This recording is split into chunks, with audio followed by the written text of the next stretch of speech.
Sebelumnya, perkenalkan nama saya Friska Hirmisa Gunawan dengan NPM 2320103113.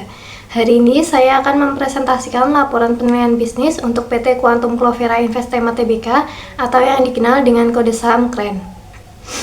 Pada penilaian ini, saya menemukan bahwa harga pasar KREN saat ini berada di angka 8 per saham. Berdasarkan perhitungan saya, nilai intrinsiknya diperkirakan mencapai 12 per saham. Ini memberikan potensi upside sebesar 50% dengan mempertimbangkan potensi dan resikonya.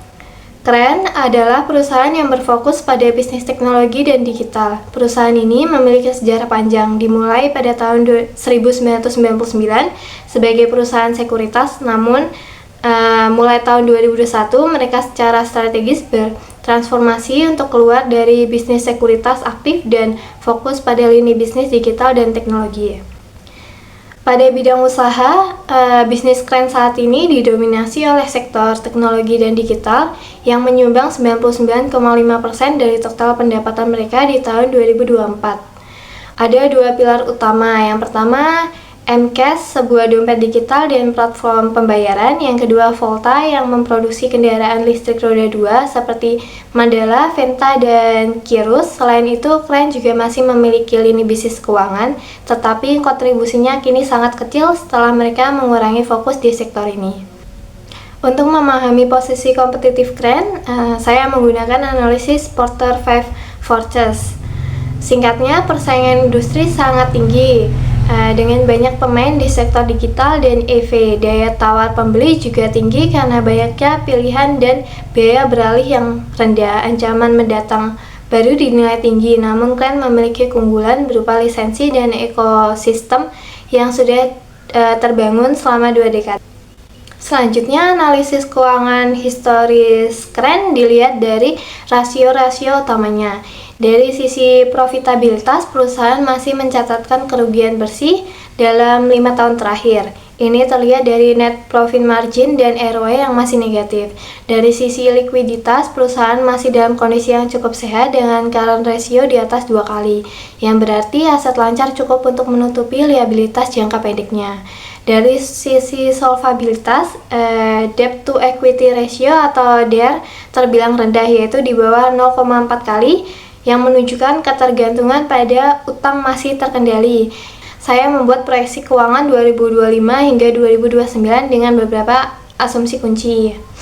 Saya memperkirakan pertumbuhan pendapatan akan meningkat secara bertahap dari 5% di tahun 2025 menjadi 10% di tahun 2028 hingga 2029.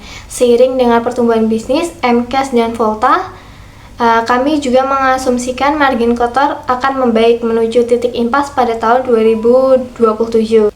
Berdasarkan asumsi di atas, proyeksi laba rugi menunjukkan titik balik yang positif. Saya memproyeksikan KREN akan mulai mencatatkan laba positif pada tahun 2026 dan meningkat di tahun-tahun berikutnya. Untuk sampai pada nilai intrinsik, saya menggunakan metode DCF. Saya menghitung nilai intrinsik per saham KREN dengan membagi total equity value sebesar 217 miliar dengan jumlah saham beredar sebanyak 18,2 miliar lembar. Saya mendapatkan nilai intrinsik sebesar 12 per saham. Ini adalah angka yang menjadi dasar rekomendasi saya. Penilaian ini tentu saja memiliki sensitivitas dan resiko. Dalam analisis sensitivitas, saya melihat bagaimana perusahaan, WACC, dan growth rate dapat mempengaruhi nilai. Kesimpulannya, KREN berada dalam fase transformasi fundamental menjadi holding teknologi digital. Meskipun memiliki resiko tinggi, saya melihat tren perbaikan yang jelas dalam efisiensi operasional dan potensi pertumbuhan dari lini bisnis digital dan EV mereka. Dengan valuasi yang memberikan diskon 33% dari nilai intrinsik, saham ini menarik untuk investor dengan profil risiko tinggi yang ingin berinvestasi pada cerita turnaround-nya. Namun, pemantauan yang ketat terhadap kinerja operasional dan keuangan sangat disarankan. Demikian presentasi dari saya dengan harga pasar 8 dan nilai intrinsik 12, potensi upside 50% dengan rekomendasi hold. Terima kasih.